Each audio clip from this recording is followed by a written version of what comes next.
Hello all. ഞാനിപ്പോൾ കയറിപ്പോകാൻ പോകുന്നത് ഖത്തറിലെ ദോഹയിലുള്ള ടോർച്ച് ടവർ എന്നറിയപ്പെടുന്ന ഒരു ബിൽഡിങ്ങിലേക്കാണ്.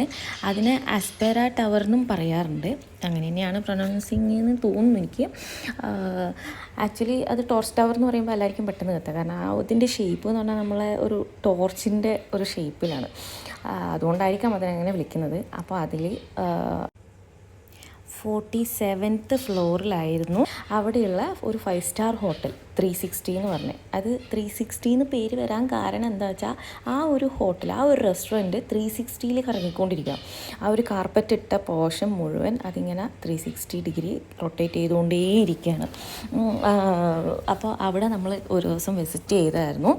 അവിടെ നമ്മളൊരു 7 ഐറ്റംസാണ് ഓർഡർ ചെയ്തേക്കുന്നത്. അതിൽ 3 മെയിൻ കോഴ്സും 2 സൈഡ് കോഴ്സും പിന്നെ 2 ഡ്രിങ്ക്സും ആയിരുന്നു.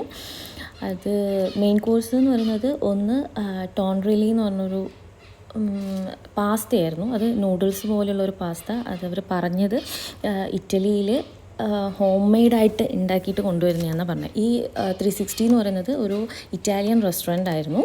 അപ്പോൾ സെക്കൻഡ് മെയിൻ കോഴ്സ് എന്ന് പറയുന്നത് മഷ്റൂം റിസോർട്ടോ എന്ന് പറഞ്ഞൊരു ഡിഷായിരുന്നു. ആ മഷ്റൂമും വൈൽഡ് മഷ്റൂം അവർ നമ്മളെ നാട്ടിൽ നിന്ന് നമ്മൾ ഒക്കെ കളക്ട് ചെയ്യുന്ന പോലെ കളക്ട് ചെയ്ത മഷ്റൂമാണെന്നാണ് പറഞ്ഞത്. ദെൻ ഒരു ചിക്കൻ ഫോറസ്ട്രിയർ, അത് ബേബി ചിക്കൻ ആണെന്നാണ് പറഞ്ഞത്.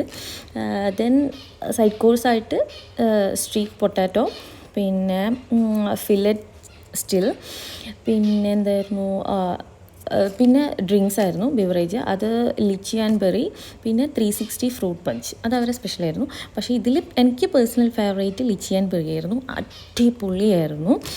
അപ്പോൾ മൊത്തത്തിൽ നമുക്കായ ബില്ല് എന്ന് പറയുന്നത് 385 ഖത്തർ റിയാലാണ്. അപ്പോൾ എല്ലാത്തിനും അത്യാവശ്യം റേറ്റ് ഉണ്ട്, റേറ്റ് ഇല്ലാതിരിക്കത്തില്ല. 5-സ്റ്റാർ ഹോട്ടലാണ്. ഞാൻ ആദ്യമായിട്ടാണ് ഒരു 5-സ്റ്റാർ ഹോട്ടലിൽ കയറുന്നത്. ഇതിന് മുന്നേ ഞാൻ 4-സ്റ്റാർ ഹോട്ടലിൽ പോയിട്ടുണ്ട്. അതൊരു അഡ്വർടൈസ്മെൻറ്റിൻ്റെ ഷൂട്ടിനായിരുന്നു. അത് കണ്ണൂർ തന്നെയുള്ളതാണ്, ബ്ലൂ നെയിൽ എന്ന് പറഞ്ഞ ഒരു ഹോട്ടലിൽ. അപ്പോൾ 5-സ്റ്റാർ എൻ്റെ ഫസ്റ്റ് എക്സ്പീരിയൻസ് ആയിരുന്നു.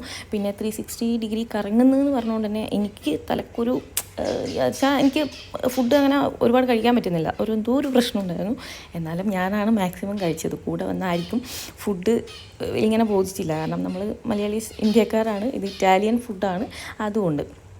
പിന്നെ ഇങ്ങനെയുള്ള റെസ്റ്റോറൻറ്റിലൊക്കെ, ഇങ്ങനെയുള്ള ഹോട്ടൽസിലൊക്കെ പോകുന്ന സമയത്ത് മെയിൻലി നമ്മൾ ശ്രദ്ധിക്കേണ്ടത് നമ്മളെ ഡ്രസ്സിങ് ആണ്. അതായത് നമ്മൾ അപ്പിയറൻസിന് ഭയങ്കര ഇമ്പോർട്ടൻസ് ഉണ്ട് ഇങ്ങനെയുള്ള പ്ലേസിൽ നമ്മൾ പോകുമ്പോൾ. കാരണം നമ്മൾ ശീലിച്ച് വന്ന ഒരു ഇത് പ്രകാരം സാരി ഉടുത്തിട്ട് ചുരിദാറൊക്കെ മാന്യമായ ഡ്രസ്സ്, സാരി മാന്യമായ ഡ്രസ്സ് എന്നാണല്ലോ നമ്മുടെ നാട്ടിൽ. അങ്ങനെയല്ല, ഇങ്ങനെയുള്ള റെസ്റ്റോറൻറ്റ്സിൽ അത് പറ്റത്തില്ല. അങ്ങനെ ഇട്ടിട്ട് പോയി കഴിഞ്ഞാൽ അവർ കയറ്റില്ല.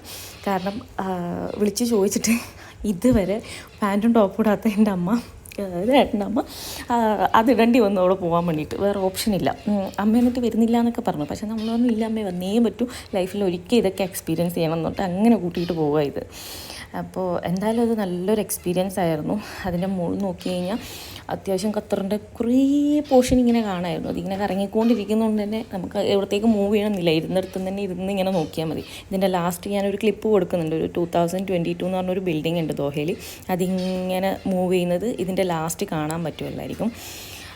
പിന്നെ എനിക്ക് പറയാനില്ലെന്ന് വെച്ചാൽ നമ്മൾ ഈ ഒരുപാട് വർക്ക് ചെയ്ത് പൈസ നാളത്തേക്ക് വേണ്ടി ഉണ്ടാക്കി വെക്കുന്നതിലൊന്നും വലിയ കാര്യമില്ല. ഉണ്ടാക്കി വെക്കണ്ടെന്നല്ല, ഒരു ഇൻഷുറൻസ് ഒക്കെ എടുക്കുക, അത് ഫൈൻ.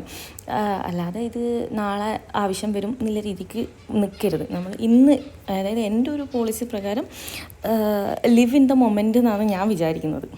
മീൻസ് നെക്സ്റ്റ് മൊമെൻറ്റിൽ നമ്മൾ ഇല്ലാണ്ടായിട്ട് ഈ ഉണ്ടാക്കിയ പൈസയും കാര്യങ്ങളും എന്ത് ചെയ്യാനാ, ബാക്കി അത് വേറെ ആരെങ്കിലും യൂസ് ചെയ്യും.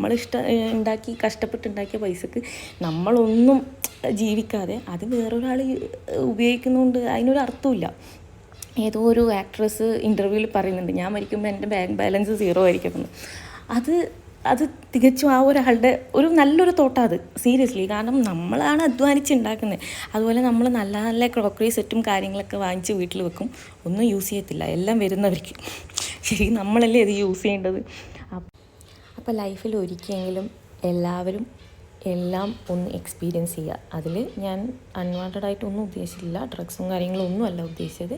ഇങ്ങനെ ഒരു 5 സ്റ്റാർ ഹോട്ടലിൽ ഇന്നൊരു ഡ്രിങ്ക് എങ്കിലും കുടിക്കുക, പിന്നെ ഒരിക്കലെങ്കിലും അവനവൻ്റെ നേറ്റീവ് കൺട്രി വിട്ടിട്ട് വേറൊരു കൺട്രി പോയി വിസിറ്റ് ചെയ്യുക, ഇത്രയൊക്കെ.